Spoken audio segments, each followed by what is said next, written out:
to your Thursday morning. It's March 25, 2021. Welcome to the program Agenda. I'm your host, Cito Beltran, and you are watching us via Signal Channels 8 and 250, as well as on Facebook.com/OneNewsPH, and on YouTube, just key in One News PH. Okay, today we have a couple of guests once again, and first of all will be Senator Imee Marcos, who has had quite a lot to say lately regarding vaccines, regarding the IATF, regarding the state of affairs of the country and the citizens with regards to COVID-19 and the way it is being handled by certain government officials.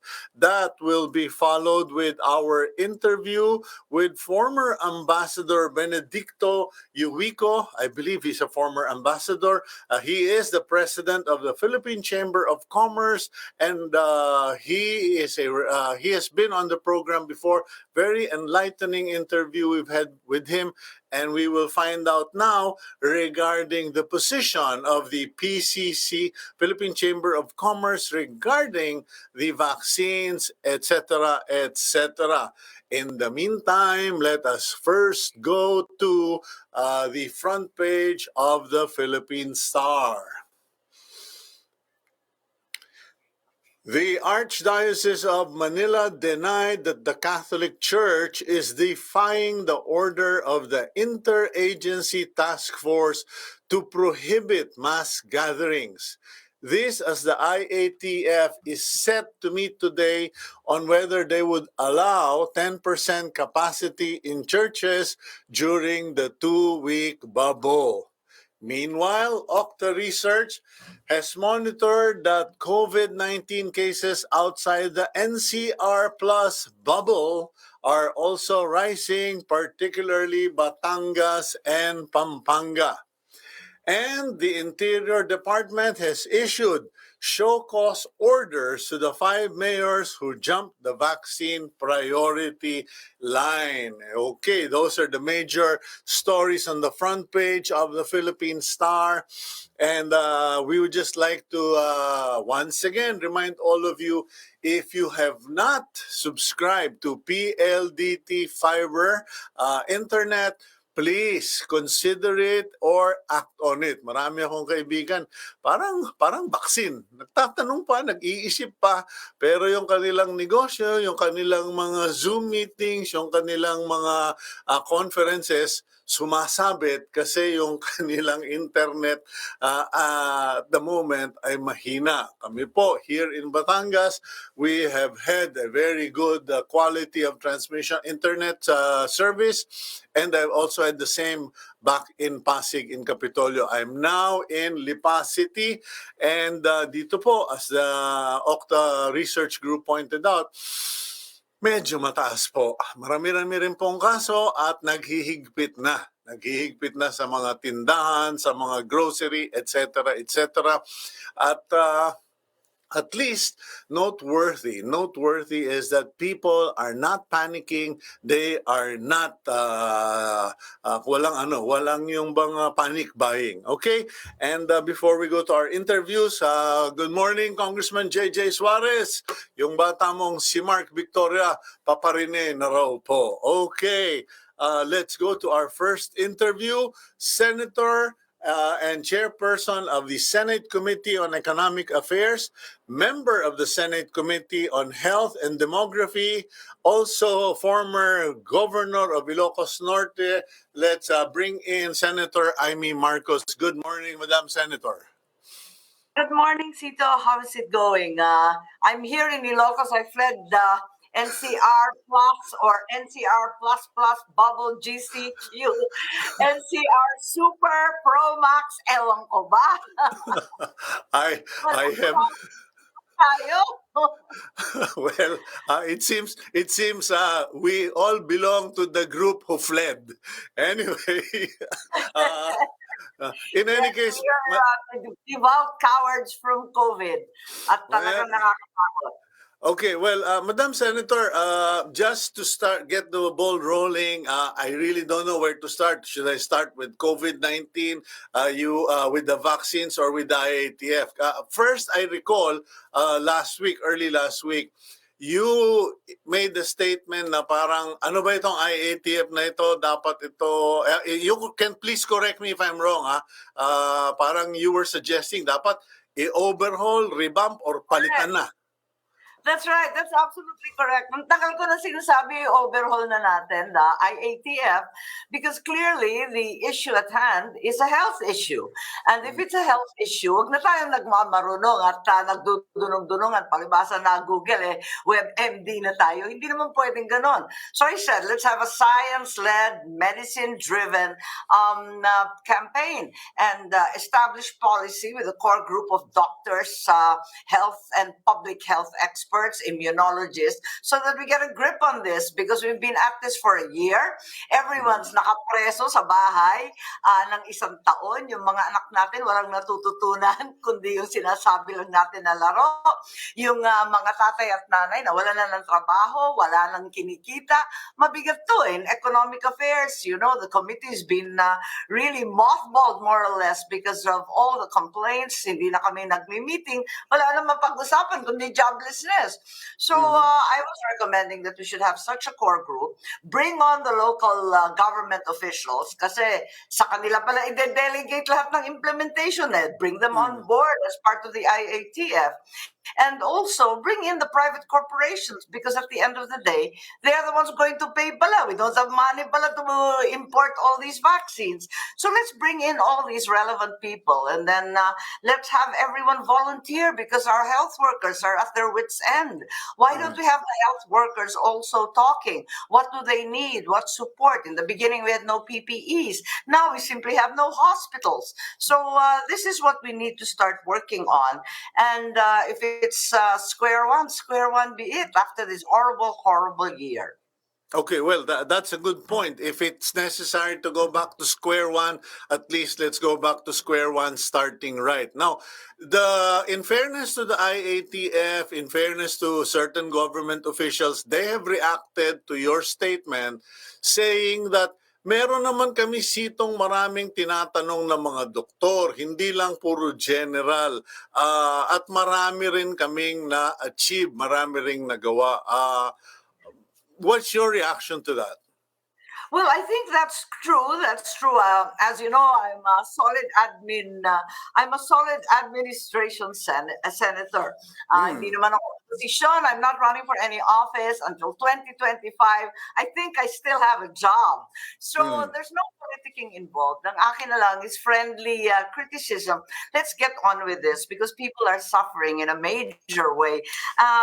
But the rank incompetence of the decisions so far, like you read kanina, yung headlines natin tungkol sa simbahan.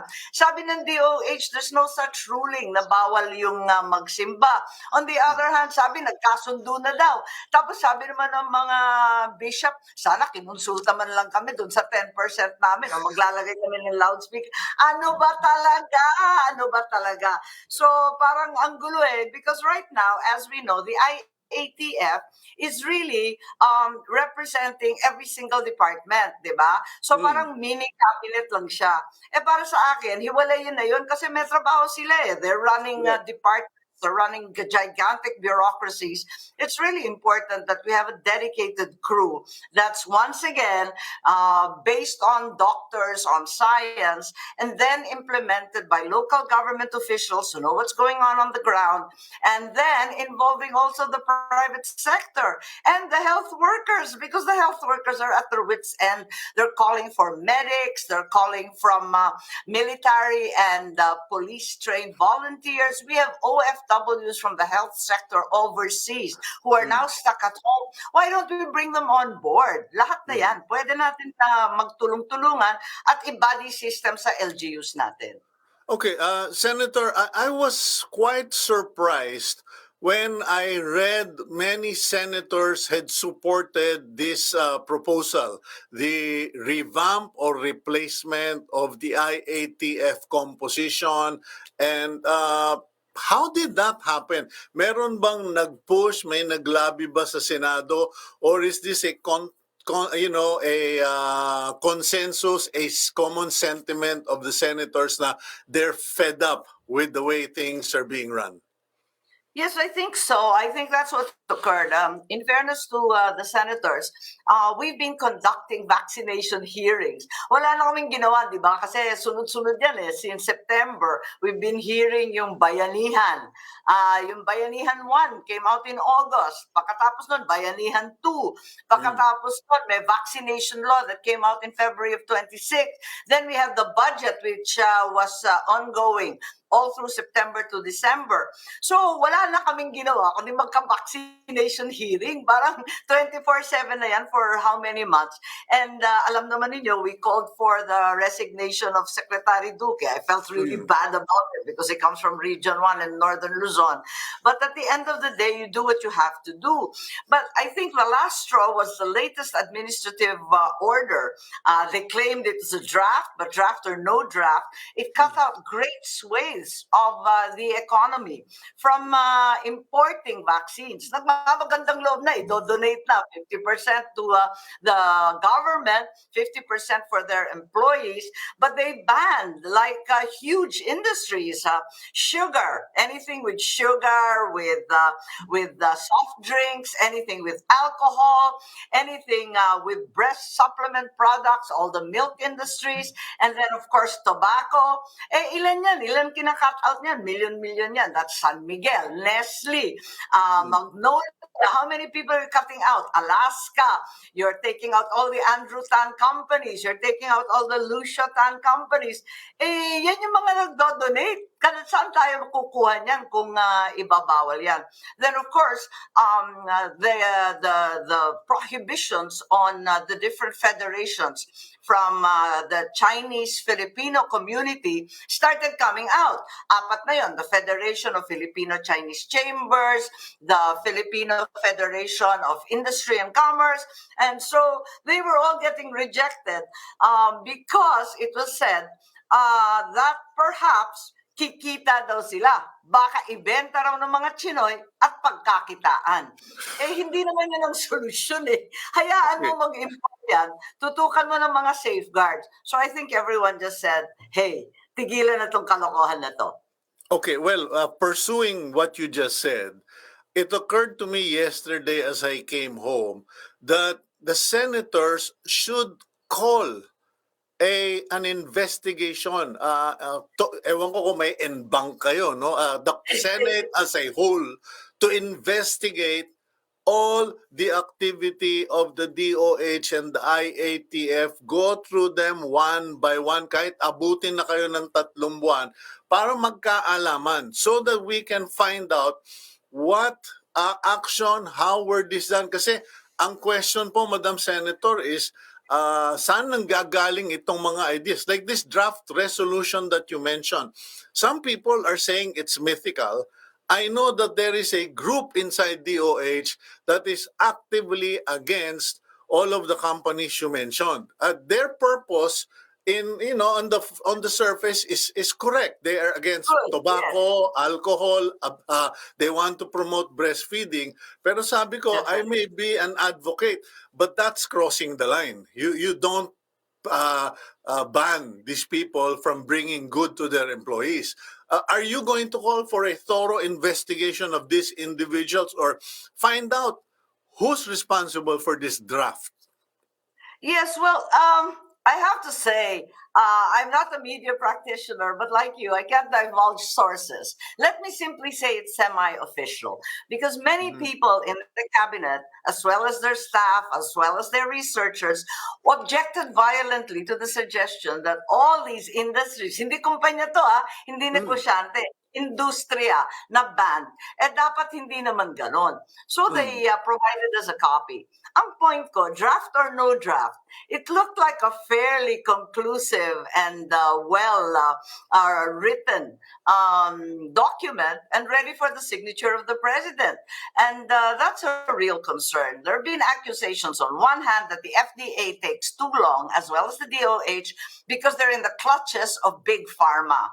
The big pharmaceutical companies don't want them to approve Sinovac or any of the Chinese products. They don't want them to approve Sputnik 5 because it's Russian and outside of this big pharma cartel. So may nagsasabi nun. On the other hand, may nagtuturo naman na nagsasabi, eto, yung do-gooding health advocates daw are in the clutches naman daw of Bloomberg, the Union, and so on, who are spending millions here in the Philippines to send them to school, give fat research grants, travel, at ang sabi, binaban rin daw yung mga produkto na they term the sin products. Eh masaklap yun eh, kasi sa sugar lang. How many are you talking about?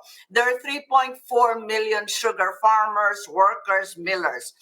There are 2.2 involved in tobacco, all the way up to the export, which is 70% export in many cases, and then so on and so forth. So we are really horrified by this, and these allegations, nakaka-paranoid na nga eh, but somebody did say that paranoids also have enemies. So I don't know, is it Big Pharma or is it the health advocates? Okay, Senator Imee, you mentioned earlier you are an administration senator. You are staunchly pro Duterte. There are people who have this strong feeling that the president is no longer accessible to other inputs, other information outside of this core group of cabinet members. And that seems to be validated by the fact that you had to go to the media to expose all of this incompetency, these failures in the IATF and in the vaccine program. Do you no longer have access to the president?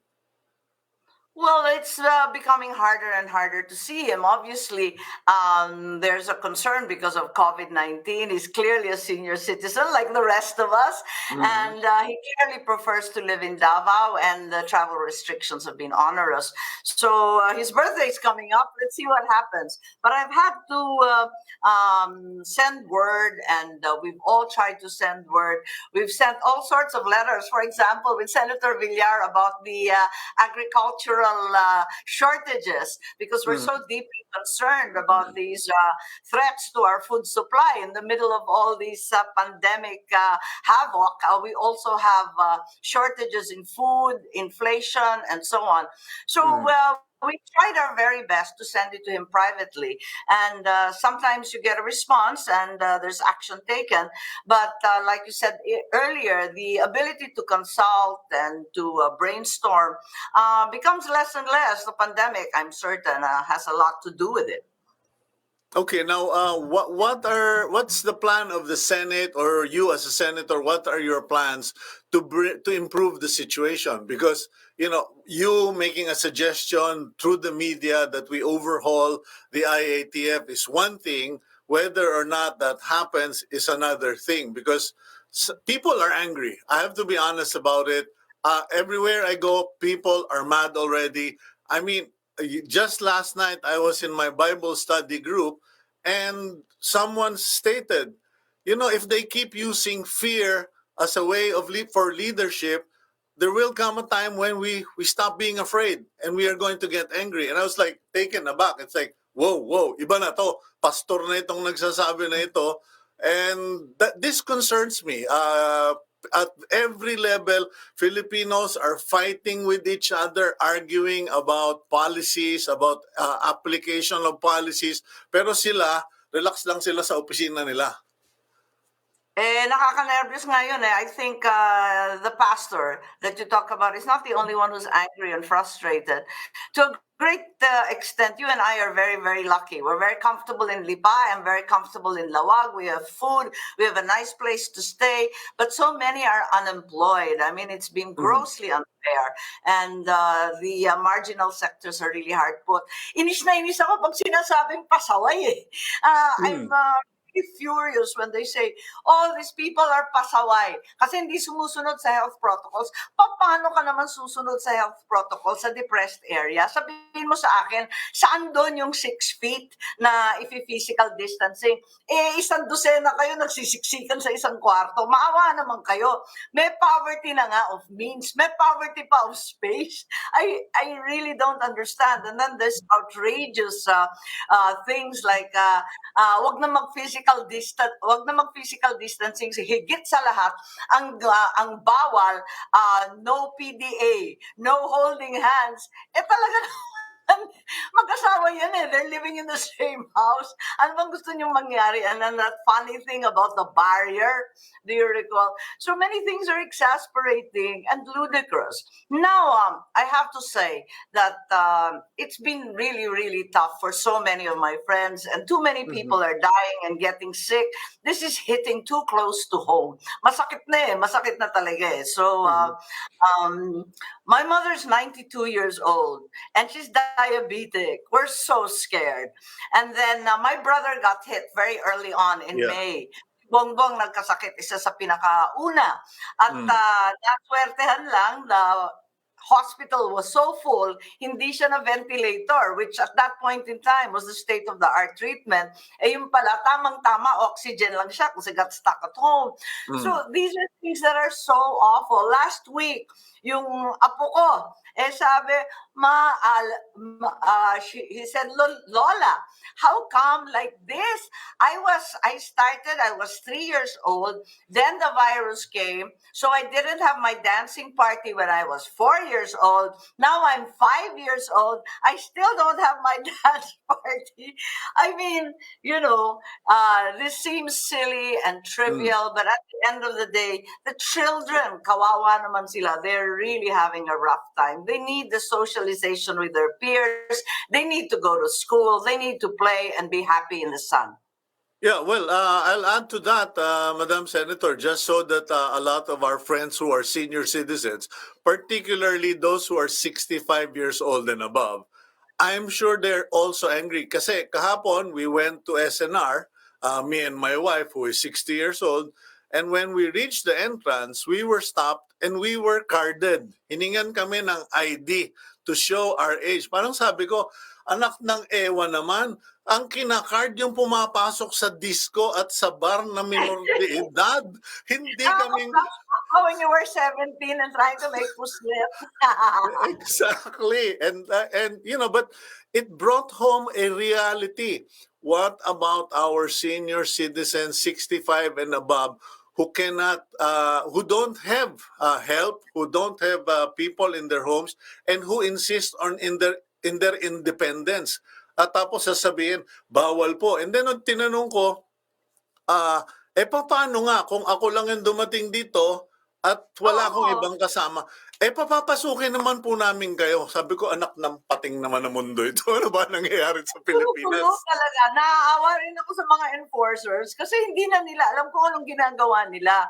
And then, yung mga hinihinto ng pulis, yung hindi matatag yung kaisipan, di ba?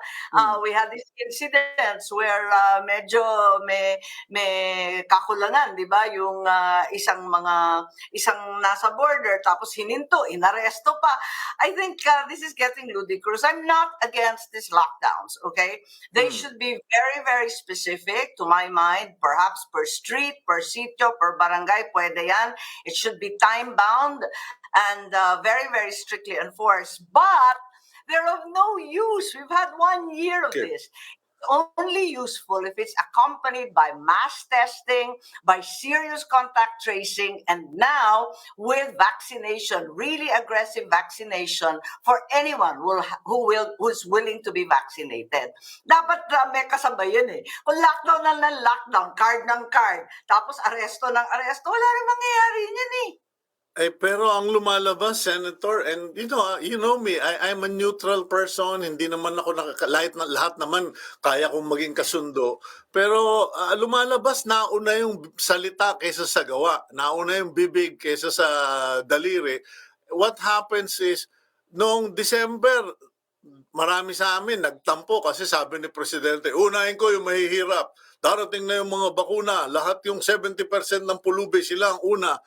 And then ngayon lumalabas, wala palang bakuna, puro donation lang ang dumadating. At least, I mean, to the President's credit, he was being transparent and honest.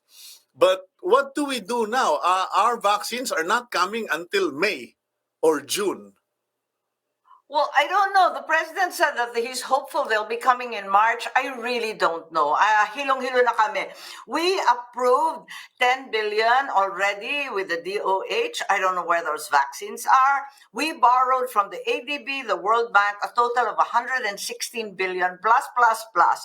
And yet all we have are donations. What's taking so long? We've heard the frustration of those who negotiate on our behalf. Yeah. Ambassador Romualdez, si Babe. Pagkatapos si Secretary Teddy Locsin, talagang hindi na maganda yung pinagtitweet sa init ng ulo.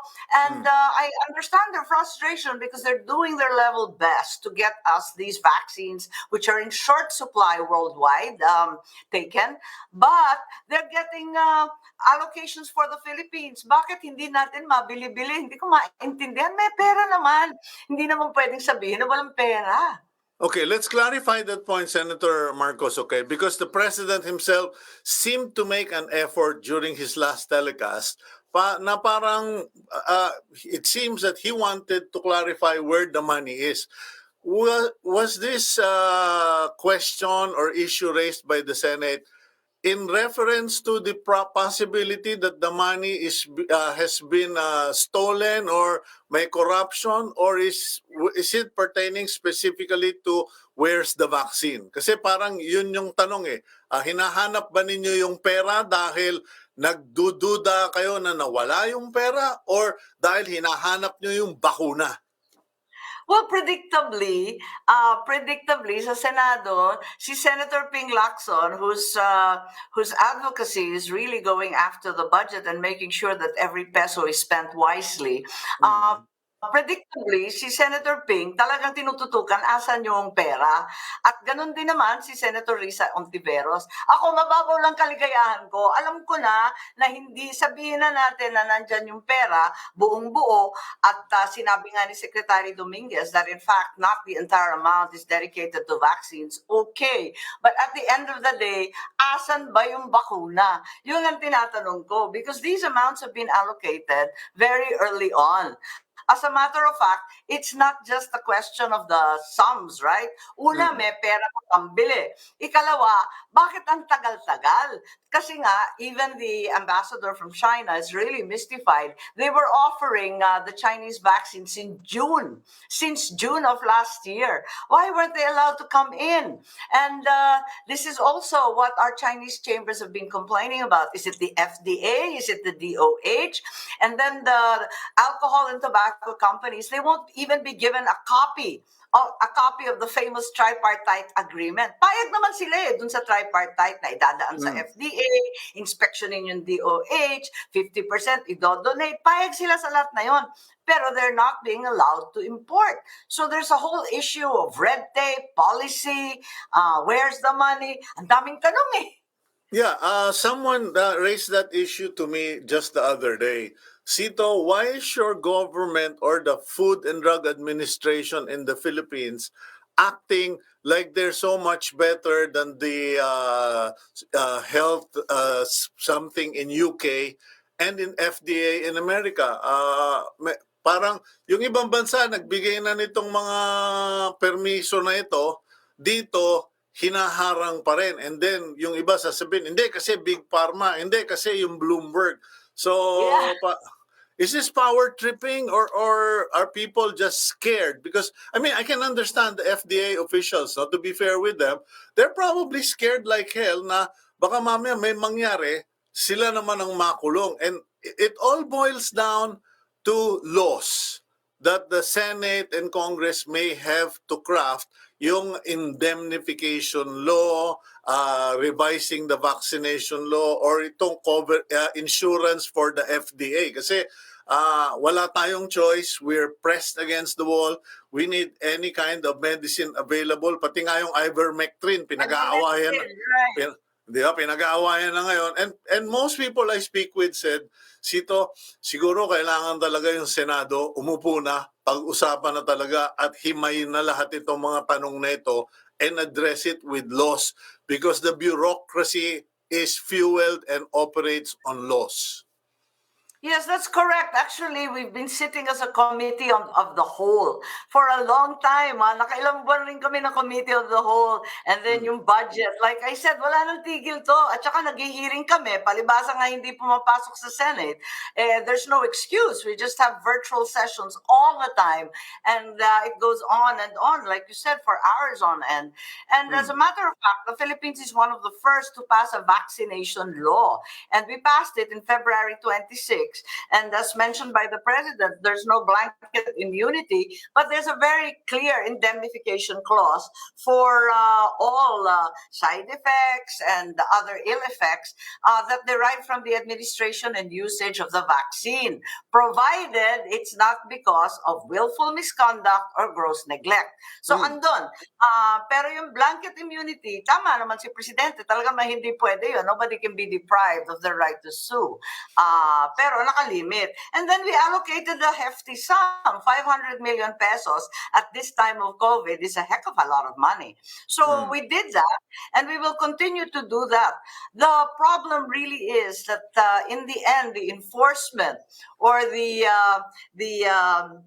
implementation of all these laws is in the hands of the executive. So it's our hope that we can make certain that these policies are really implemented properly kasi nagiging dead letter law kung wala rin nangyayari, hindi ginagastos yung pera or nauubos sa red tape or else binabago outright ng mga IRR and administrative orders that are in complete opposition to the law that was passed in the first place. Okay, last question, quick question, Senator Imee. Sobrang frustrated ba ang dating ko? Sobrang frustrated. Welcome to the club.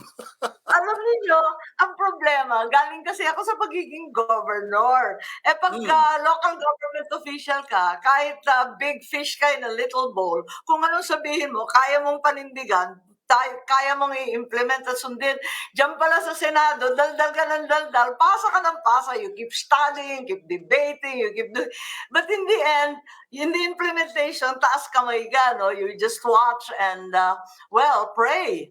Okay, well, as a former local government official, what do you have to say about the hot bath that your cousin Alfred Romualdez just took this week? Kasi kaibigan ko naman si Alfred, pero sabi ko nga, pare, mukhang nabanlian ka.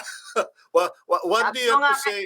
Alam mo, si Alfred, parating biroan namin sa mga magkakamag-anak, kaya ano ninyo si Alfred, PTSD na yun eh. Kasi pagkatapos ng Yolanda, hilong-hilo na talaga siya. Na binibiro nga namin kailangan i-debriefing na yung batang yan. So, like many of us, nakaka-mental health issue na itong COVID. Kapag nakapreso ka ng 1 taon na wala kang kinikita at puro emergency, all the local government officials, sagad na yung mga yan. Wala nang resources. Mabuti pa yung mga NCR, maraming ang COVID, pero at least maraming resources. But what about 4th, 5th, 6th class municipalities? And then hindi naman biro yung ginagawa natin dahil yung hesitation, yung vaccination rejection. Ayaw talaga ng tao, di ba? Nasa 50%. We haven't done a good enough job of convincing people to get vaccinated. So dapat yung dating rule ng mass vaccination, yung quick substitution, yung policy na yan, pag may ayaw, di dapat yung next nakapalit para hindi nasasayang yung bakuna. So this is what we're praying for. And we hope that instead of lambasting the local government officials, ang national government, ibabagsak rin ninyo yung responsibilidad sa mga LGU. Tulungan na natin yung LGU. Let's give them part of the money. Let's give them buddies of old officials. Let's recruit the medics from the military and the police. Let's help the LGUs. Ngayon, we have a new bogeyman. Yung mga mayor naman ang upakan natin. Ayoko talaga na singit-singit yung VIP at wala akong balak magsingit. Pero maintindihan mo rin ang sitwasyon ng LGU. Mga hilo na yan. Okay, now, would you recommend or would you call on the President, Mr. President, Tay Digong, parang awa mo na magpabakuna ka na in public para hindi nababanatan yung mga mayor na napipilitang magbabakuna. I know. I think the president himself has come forward and he said something about the LGUs getting vaccinated ahead of the others was a gray area. Hindi ko sure kung ano yung pagkarinig ko. But the president, having been a local government executive, knows full well the power of example in the LGU. Particularly, sabihin na natin, may pagka-racist yung Filipino. Yung unang dumating kasi yung mga China vaccines, takot na takot news. Mismo yung mga doktor at health worker, Hmm. umaayaw, sir, mauna ka. Narinig ko yung taga Bohol na mayor. Kawawa naman si Mayor Mendez. Sabi Oh, niya, ayaw masasayang, itatapon yung vial, bukas na. So I don't know if these are excuses, but certainly there is something to be said. We saw, after all, a lot of world leaders like President Widodo of Indonesia. We saw Lee yeah. Hsien Loong in Singapore. Lahat sila with the entire cabinet, diba? It was a whole ritual with the pre-testing and then the vaccination and then the wait for side effects. It was all on television. So Okay. that's another style.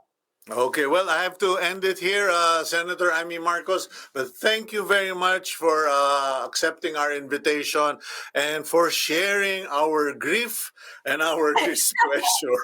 Thank you very much. Have I'm a so great day. sorry. I'm so sorry that I couldn't provide more solutions and more answers, but certainly I miss solution. Okay. Sabi ko nga dito hindi na solusyon, nahihirapan na rin tayo. So let's pray and hope fighting ang Pilipino and let's pray for better management of this COVID response. Thank you so much for the opportunity, Cito. Okay, that's Senator Imee Marcos, all the way from Lawag City in Ilocos Norte. We will go for a quick break, and then when we return, we go to Mr. Ambassador pa siya. Alamin ko nga mamaya, Benedicto Yujuico of the Philippine Chamber of Commerce. Medyo merong mali dito sa kodigo ko. But in any case, we'll be right back after a quick break.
Welcome back to the program agenda. I'm your host, Cito Beltran, and you are watching us via Signal TV channels 8 and 250.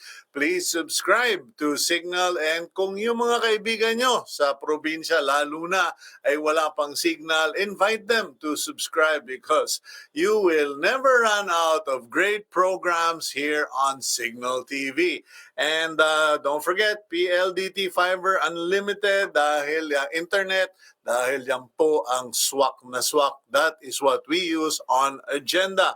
Okay, let's go to our next guest. He is the president of the Philippine Chamber of Commerce and in the Industry. We have with us former Ambassador Benedicto Yujuico. Sir, good morning. Morning, Cito. Pasensya ka na, sir, medyo hilong-hilo na ako sa mga konti dito. Hindi ko na alam kung alin ang babasahin ko. In any case, No problem.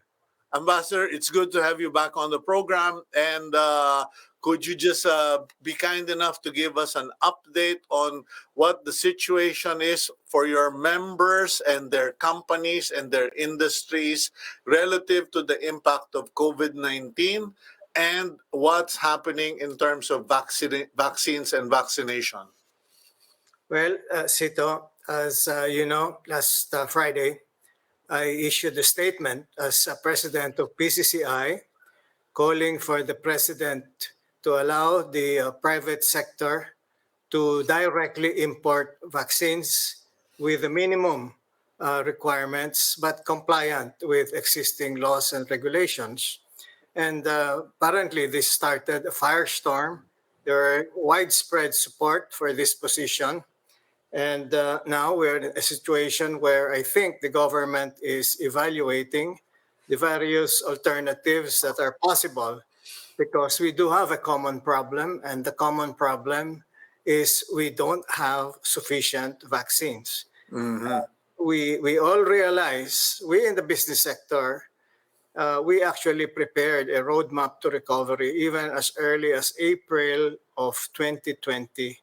And the essential element of that roadmap to recovery is we have to, first and foremost, recognize that if there is no business, there's not going to be employment.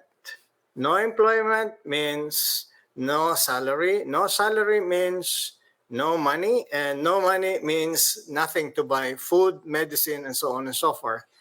So gaya nga ng sabi nila, mabuti siguro it is it is unforgivable kung mamatay ka ng ng COVID, pero talagang sobrang hirap pag mamatay ka ng gutom kasi sobra 'yon, sabi niya ganyan. So Yeah. we are now at the point where we are exploring, Cito. Yeah. Ano ang magagawa ng private sector? Hindi naman labag sa gusto ng gobyerno, pero anong magagawa? I think we can do a lot, actually. I think we can help. We are not telling the government we know better. We are not doing that, Cito. We just here. We are here and we say, look, we might be able to help. Please tap on us. And we will do whatever we can to solve this huge problem that we have in front of us. Can you on the record can you state categorically whether or not the PCCI specifically as well as other business organizations have actively been tapped by government and given a real authentic participatory role in crafting all of these policies? Kasi kung nadinig nyo yung interview ko kay Senator Imee Marcos, she lamented the fact that even the business community has not actively been integrated into the policy and solution crafting of the government. Well, si Presidential Advisor Joey Concepcion actually has been very active in coordinating with IATF with regards to this acquisition of vaccines. Early in January, actually, there was a program where large companies would be allowed to import vaccines subject to several conditions. For one condition is half would be given to the government and half would be given to the private sector. Okay, hold that point, Ambassador. Condition meaning, was it a voluntary donation on the part of private sector, or was it a request, or was it an imposition? Kasi depending on which government official I speak with, one will say actually it was voluntary on the part of the private sector, and someone else said di naman namin sila pinipilit eh. Okay. I will not try to speak for the government side. Let me just tell you that my understanding was very clear that this is a requirement. So that's why hindi kami sumama. PCCI actually did not join that advocacy to purchase on that basis na kalahati ibibigay sa gobyerno, kalahati doon sa mag-i-import na private sector, but yung prioritization doon sa kalahating ibibigay sa government, sa private sector, ang government pa ang will determine who will be prioritized. So on that basis, I did not actually join that effort. So PCCI. para maintindihan ng mga nakikinig na hindi masyadong Inglesero, bibigay nyo na yung pera ninyo, bibili sila ng bakuna, kung bumili sila ng 1,000 bakuna, 500 pupunta sa gobyerno, 500 pupunta sa inyo, pero yung gobyerno pa rin ang magsasabi kung sino ang uunahin sa mga babakunahan sa sektor ninyo. 100%. That was our understanding. PCCI did not participate in that. Okay, now, my executive producer, Gab Malyari, is inquiring, was this specific to Sinovac or to AstraZeneca or to any particular brand? At that time, it was reference was made to AstraZeneca. Mm-hmm. Okay, now you made that decision or was that a collective decision of the PCCI board? Well, it is, of course, a collective decision based on my recommendation.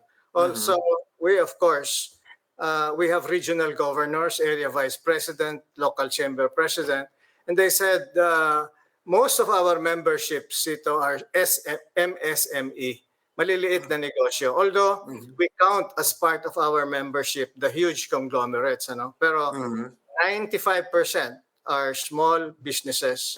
They said, "Sir, wala na nga kaming pangsweldo kami pa ang bibili. Pagkatapos yung bibili namin, hahatian pa namin. Anong bang klaseng usapan yon?" So they were not really happy about the situation that was being offered. And I could understand that very clearly. Wala nga pansweldo. Pagkatapos bibili pa sila ng sabi nga nila, nagbabayad nga kami ng taxes para diyan. Yung ibang more knowledgeable sa sinasabi, meron hong budget ang gobyerno diyan, hindi ba? Tagal nang sinasabi sa atin na merong handang pera pambili ng vaccine. Bakit all of a sudden we are in this situation? So sabi ko nga, well, yeah, trabaho nga ng gobyerno yan. Wag nating guluhin sila, pero kung ganyan na patakaran, pwedeng sumama yung iba. Kami, we decided, no, we'll just stay where we are. Okay, just so people can appreciate the Philippine Chamber of Commerce and Industries, ilan po ang member ninyo and ilan ang total coverage of families? Kumbaga, sa member, ilan yung kanilang empleyado at mga ilang pamilya lalabas lahat yan na dapat tatamaan? Okay, just very briefly, Cito, ang PCCI, of course, ang head office namin dito sa Manila, but we have divided the country into 5 regions. No? So we have NCR, North Luzon, South Luzon, Visayas, and Mindanao. Now, each area, let's say Mindanao, we have what we call regional governors. We break it down further. And each regional governor has with them local chamber presidents. Now, kung bibilangin natin yung mga people involved in PCCI, yung mga businesses, mga at least 35 to 50,000 yan. Tapos, kung bibilangin mo yung mga empleyado nitong mga small businesses na ito, you will easily reach millions. So this is why it is very important for us to consult, to ask where they are, to protect their interests, because PCCI has their interest, first and foremost. Sila yung nangangailangan ng tulong because they comprise the bulk of the economy, actually, yung ating MSME. Kung kumapit sa patilim, had the deal gone down, how much money would be involved? How much money would the PCCI have to spend to buy all of those vaccines plus 50% more for the government? Well, we cannot afford to buy. PCCI is not is a non-profit organization. So Mhm. we don't have revenues for profit. We don't have money set aside to buy vaccines and so on and so forth. So what we can do, for example, is to organize it in such a way that we will contact all our members. We will tell them, oh, I found, for example, no, I, as PCCI president, I felt it was my duty to try to look for supplies of vaccine outside of the Philippines, even if wala pa kaming authorization. Total, hindi ko pa naman binibili. Oh. So, one example is pumunta sa akin yung representatives of a company called Bharat Yeah. Biotech. Okay? Nandun sila. Meeting kami sa aking opisina. So I was so happy because alam ko yung capability ng India. India is the largest in the world for serum production. So Yeah. it's not a question yung capability. So yung representatives nila, pito sila. So they described to me, kaya nila quick delivery and so on and so forth. Pero nung nag-usapan na kami sa presyo, sabi nila, about 1,000 pesos per job. Sabi ko, what? 1,000 pesos per job? Nagulat sila na nagulat ako. Ika ako, doon sa India, $3 per job lang yan. Bakit dito, $20? You have to realize that this is CSR, emergency, kailangan natin ng tulong. Bawas-bawasan nyo nga yan para ma-afford, to make it affordable. So anyway, but whatever it is, because they have a local agent, meron silang restrictions. So I decided not to stop there. I actually wrote to the Minister of Health ng India. No? Ang pangalan niya si Minister Gol.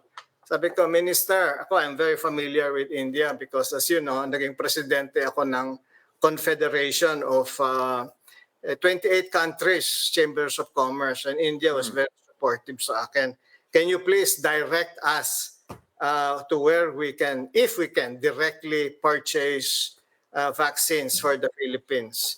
And so we are working with the, for example, Gujarat Chamber of Commerce and Industry, and so on and so forth. So meron, Cito, merong supply, it's affordable, mas mura. How Kailan? much? Ang $3 nga eh. $3 per job, you know. 2 jobs, $6. 6 times 50, 300 pesos. Dito, I will not say anything anymore, okay? Business is business. Their taxes, etc., handling, Taxes, etc. administrative costs, and so on and Yeah. so forth. But mababa, may chance. So, but what we are not clear is, up to now, supposing meron na nga, sabihin sa akin ni Minister ng India, oh sir, meron na kaming 1 million dito. O ano, paano nyo mabibili ito? So now, I have to be able to determine ano ba talaga yung rules ng government natin. Papayag ba sila? Kailangan ba ito tripartite? Ano bang condition ng tripartite? That's what we have to work on. And that's what I have no control of. But we have reached out and we have looked for where we can find medicine. What would be the shortest best solution? Because I was just speaking with Senator Imee Marcos, and I said, from the looks of it, everyone is saying the Senate and Congress simply have to double up on their output and in their activities and roll out. Parang magiging ano na lang sila production line ng batas to address all of this. Would a law at this moment fast track your purchase? Well, alam mo, I think what I'd like to say is this, no? Our lawmakers, and this I say with all due respect, have to pay very close attention, not only the lawmakers, but the people in the executive. I was told, for example, that yung ating law, batas, yung RA 11525, yung creation of the 500 million COVID-19 National Vaccine Indemnity Fund, merong law. Okay, meron yan, pinasa yan. Pero nakalimutan na lagyan ng appropriations. Aray, Meron so, budget. So, tapos kumbaga, meron tapos kang, ang ulo. At paano para yan? kang, para Now, kang may PO o purchase order, wala ka namang pambayad. ayan ang ano. Sabi, yun na nga. Tinatanong mo ako ano ba dapat ang gawin. So Yeah. now, ngayon, ang dapat gawin is Congress has to pass a new law to be able to tap the contingent fund similar to Bayanihan 1 and 2 para lagyan ng budget yan. So what I'm saying is this, ito, no? Ang law, we have to work together and we have to pay attention. Ano ba talaga ang kailangan? Ito bang, for example, this indemnity, ang tagal na nating alam, bakit ngayon lang natin talaga pinag-usapan itong lintik na indemnity na ito when far from the very beginning, we knew that we would be required to provide indemnity, no? But and why did it take us so long? Do we have a choice? Kailangan bang basahin? If you are in an emergency situation, Cito, okay? Sabihin ng doktor, your parents in the operating table, they in danger of dying, but we are going to perform something very dangerous that might save his life. But you have to sign an indemnity agreement na hindi mo kami kakasuhan pag namatay ang tatay mo. Ikaw ba, yung bang dokumentong yon bibigay mo sa abogado? Tapos sabihin, basahin mo nga yan. Tapos balik mo sa akin kung okay, kung pirmahan o hindi. No, hindi dapat. Pag namamatay na yung tao, pirmahan na lang. You will sign it. Sige. This is the attitude that we have to realize that we have to have. We are in an emergency situation. Imbis na yung nagtuturuan, imbis na, we have to take responsibility for this. We Okay. owe it to the people that we have to provide the vaccine. Yan ang solusyon natin. Okay, Ambassador, last question. Medyo touchy. I don't want to politicize your situation and your position, but a lot of people have been talking about revamping, overhauling, or just shutting down the IATF and forming a new body. In fact, I wrote about that in my column many months ago, that we cannot have task forces dealing with a global national health crisis. We need a nationwide or a national office. Now, is the PCCI inclined or pushing for the overhaul revamp of the IATF or the way the government is addressing COVID-19?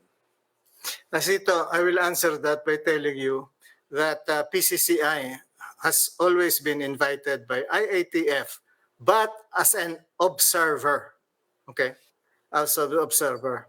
Ngayon, because we are there, we are invited as an observer, I am not gonna be in a position to comment on kailangan palitan, kailangan i-overhaul, and so on and so on.